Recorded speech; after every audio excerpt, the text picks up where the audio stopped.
Hello everyone, hope you all are fine. आज की video में हम पढ़ने वाले हैं रिटायरमेंट ऑफ अ पार्टनर के बारे में।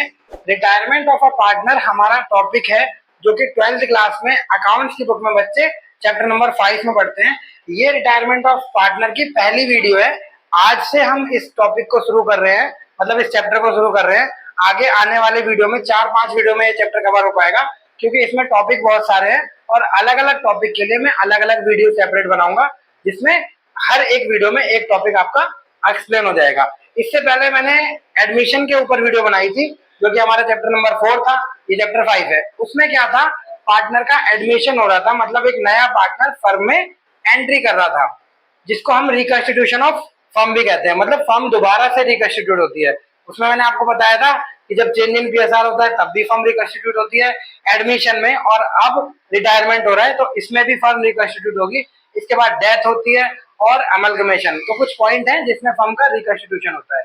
डेथ, रिटायरमेंट उनमें से एक है। ठीक है, तो एडजस्टमेंट हमारी सेम रहती है। हर जब भी फर्म रिकंस्टिट्यूट होती है कुछ एडजस्टमेंट करनी होती है। सबसे पहला होता है हमारा डिटर्मिनेशन ऑफ न्यू पीएसआर और सैक्रिफाई एंड गेनिंग रेशियो निकालना। दूसरा हमारा ट्रीटमेंट ऑफ गुडविल होता है। तीसरा एक्युमुलेटिव प्रॉफिट और रिजर्व का ट्रीटमेंट होता है। चौथा हमारा revolution of assets and reassessment of liability होता है। उसके बाद पांचवा एडजस्टमेंट ऑफ कैपिटल होता है। ठीक है, तो हर एक टॉपिक के लिए हर एक वीडियो में सेपरेट अपलोड करता रहूंगा चैनल पे। तो आप चैनल को सब्सक्राइब कर लीजिए अगर आपने अभी तक नहीं किया है, जिससे कि आगे आने वाली वीडियोस का नोटिफिकेशन आपको मिलता रहे। तो आते हैं अपने आज की वीडियो पे, जो कि मैं बताने वाला हूँ रिटायरमेंट ऑफ पार्टनर के बारे में। देखो, रिटायरमेंट ऑफ पार्टनर नाम से क्लियर है कि जब एक पार्टनर फर्म से रिटायर हो रहा है। रिटायर का मतलब क्या है कि जब एक पार्टनर फर्म को छोड़ के जा रहा है, रीजन चाहे कोई भी हो, ठीक है, उसकी विलिंगनेस भी हो सकती है, या वो एक सर्टेन एज क्रॉस हो चुकी है उसकी, उसके बाद है ना, या फिर उसकी इच्छा नहीं है काम करने की, और भी अनगिनत रीजन है।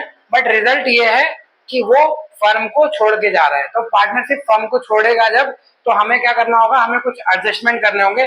जैसा कि मैंने अभी आपको बताया कि न्यू पीएसआर निकालना होगा।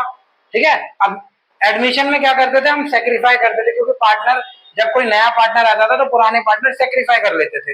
लेकिन इसमें क्या है, रिटायरमेंट में क्या है कि जब एक पार्टनर छोड़ के जाएगा तो उसका शेयर जो बचेंगे पार्टनर वो ले लेंगे। यानी कि जो पार्टनर रिटायर हो रहा है उसका शेयर बचे हुए पार्टनर ले लेंगे। तो इसमें गेन होता है, जो पार्टनर बच जाते हैं वो गेन करते हैं। ठीक है, तो इसमें हमें क्या करना है, determination of new PSR and gaining ratio. ठीक है, पहला एडजस्टमेंट ये है। आज की वीडियो में हम ये कवर करेंगे। उसके आगे ट्रीटमेंट ऑफ गुडविल है ना, accumulated of reserve and profit है। उसके बाद revolution of assets and reassessment of liability और एडजस्टमेंट ऑफ कैपिटल, जिसके लिए मैं सेपरेट वीडियो बनाता रहूंगा। तो आइए आते हैं अपनी वीडियो पे, जिसमें मैंने आपको बताया है कि कैसे हम डिटरमाइन करते हैं new PSR and gaining ratio. ठीक है, जब भी एक पार्टनर फर्म से रिटायर होता है तो पुराने पार्टनर जो बच जाते हैं वो क्या करते हैं, नया पार्टनरशिप फर्म तैयार करते हैं और नया रेशियो निकालते हैं। अब नया रेशियो निकालते हैं और गेनिंग रेशियो भी निकालते हैं। ठीक है, तो रिटायरमेंट में न्यू रेशियो निकालने के दो तरीके होते हैं, या दो मेथड होते हैं। दो बेस पे हम क्या करते हैं, न्यू रेशियो निकालते हैं। जिसमें पहला है when a new PSR among remaining partner is not given. ठीक है, तो जब हमारा रिमेनिंग पार्टनर का न्यू पीएसआर गिवन नहीं है तो हम कैसे निकालेंगे। हम क्या करते हैं, जैसे फॉर एन एग्जांपल के लिए मैंने यहाँ पर लिख रखा है ए बी सी, तीन पार्टनर है हमारे पास। ठीक है, अगर तीनों का रेशियो अलग अलग डिनोमिनेटर है, जैसे कि यहाँ मैंने मेंशन कर रखा है ए है 1/2, बी है 2/5, सी है 1/10। ठीक है, अगर आपका न्यूमरेटर अलग अलग है, सॉरी डिनोमिनेटर अलग अलग है, तो सबसे पहला आपका काम ये होता है कि आप डिनोमिनेटर को इक्वल कर लें। ठीक है, जैसे ये 2 है, 2 को हमें क्या करना है, जो ग्रेटेस्ट डिनोमिनेटर होता है उसके बराबर करना होता है। तो 2 को अगर हम 10 के बराबर करेंगे तो 5 से मल्टीप्लाई करेंगे। तो अगर हम 5 से मल्टीप्लाई करेंगे तो ऊपर और नीचे, मतलब न्यूमरेटर में और डिनोमिनेटर में दोनों में 5 से मल्टीप्लाई करना होगा। तो 1 5 से 5 हो जाएगा, 2 5 से 10 हो जाएगा। ठीक है, ये हो गया हमारा। उसके बाद बी नंबर में, बी हमें 10 बनाना है तो ऐसे हम 2 से मल्टीप्लाई करेंगे, क्योंकि 5 2 10 होता है, 2 2 4। तो ये हो गया हमारा रेशियो। क्या हो गया, 5 रेशियो 4 रेशियो 1।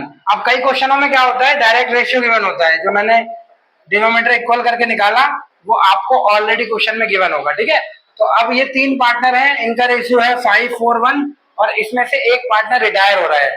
तो देखिए यहाँ पर मैंने न्यू पीएसआर दे रखा है, इसमें न्यू पीएसआर का कोई कैलकुलेशन नहीं है इस वाले टॉपिक में। यहाँ लिखा हुआ है इफ ए रिटायर, मतलब अगर ए रिटायर होता है तो बी सी का रेशियो क्या हो जाएगा 4 और 1। जैसे कि यहाँ रेशियो है 5 4 1, ए रिटायर हो जाता है यानी कि ए को हटा दो तो रेशियो क्या बचा 4 और 1 बचा, तो रेशियो बी और सी का होगा 4 और 1। ठीक है, जो रिमेनिंग रेशियो बचता है वही पार्टनर का रेशियो हो जाता है। इफ बी रिटायर, मतलब अगर बी रिटायर हो रहा है ना, बी यानी कि 4 रेशियो जा रहा है तो 5 और 1 रेशियो बचेगा, तो ए और सी का रेशियो हो गया 5 और 1।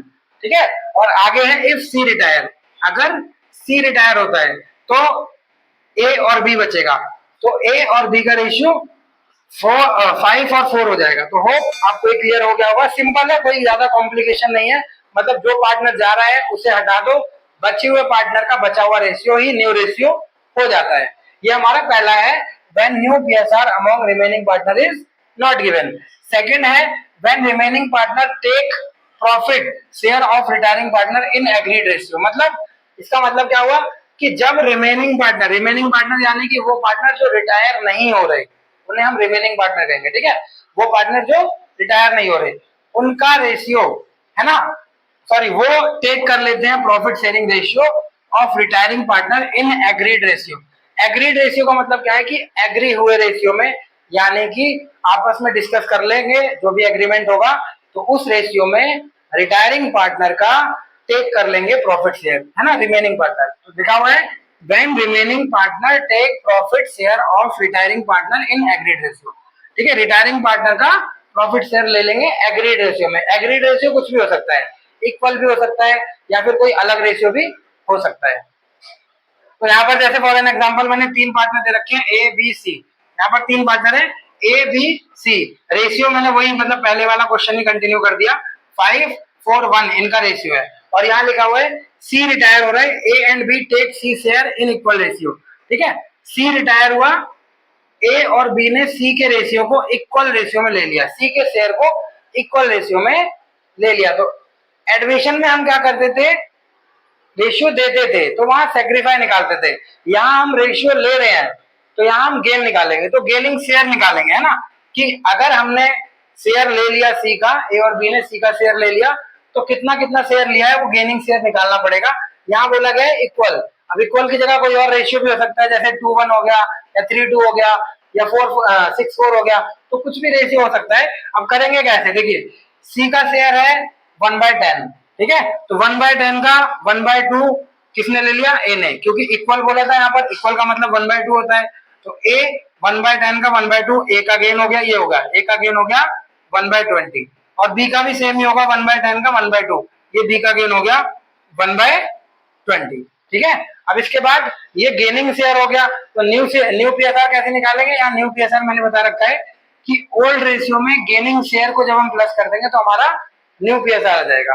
तो ए और बी, ठीक है, दोनों हमारे पुराने पार्टनर हैं, मतलब थे 3 पार्टनर लेकिन एक अगर रिटायर हो गया तो 2 बचे, ए और बी बचे। तो अब यहाँ चेक कर लेते हैं, ए का ओल्ड है 5/10, है ना, ए का ओल्ड रेशियो है 5/10, इसका है 4/10, तो ए का ओल्ड है 5/10 और गेन कितना किया इसने, गेन इसने किया 1/20, तो 5/10 में अगर हम 1/20 ऐड कर देंगे एलसीएम लेके तो 11/40 हो जाएगा इसका न्यू शेयर। और बी में आ जाते हैं, बी में क्या है 4/10 प्लस 1/20, 4/10 इसका ओल्ड था प्लस 1/20 इसने गेन किया, तो ये हो गया 4/10 प्लस 1/20 यानी कि 9/20 हो गया न्यू पीएसआर। तो ए और बी इनका रेशियो क्या होगा 11 और 9 होगा। ठीक है, न्यू रेशियो क्या हो जाएगा इनका 11 और 9। अगर ये सी के शेयर को एग्रीड रेशियो में ले रहे हैं, मतलब अगर कुछ मेंशन नहीं होता कि लेंगे या नहीं लेंगे तो फिर वही कॉन्सेप्ट था जो ऊपर था, है ना, सी को हटा देते 5 और 4 नया रेशियो हो जाता, बट यहाँ मेंशन है कि सी के शेयर को वो इक्वली ले रहे हैं, तो इस तरीके से करेंगे, पहले गेनिंग शेयर निकालेंगे और फिर ओल्ड प्लस गेनिंग न्यू हो जाएगा। ठीक है, अब गेनिंग रेशियो अगर आपको निकालना है तो new ratio minus old ratio, new ratio minus old ratio, अगर आंसर प्लस में आता है ठीक है तो गेन, और अगर आंसर माइनस में आता है तो सेक्रीफाई, मतलब पार्टनर क्या कर रहा है सेक्रीफाई कर रहा है। अगर आंसर माइनस में आया new ratio minus old ratio करने से, क्योंकि न्यू रेशियो हमारा अगर बड़ा है और ओल्ड रेशियो छोटा है तो हमने गेन किया।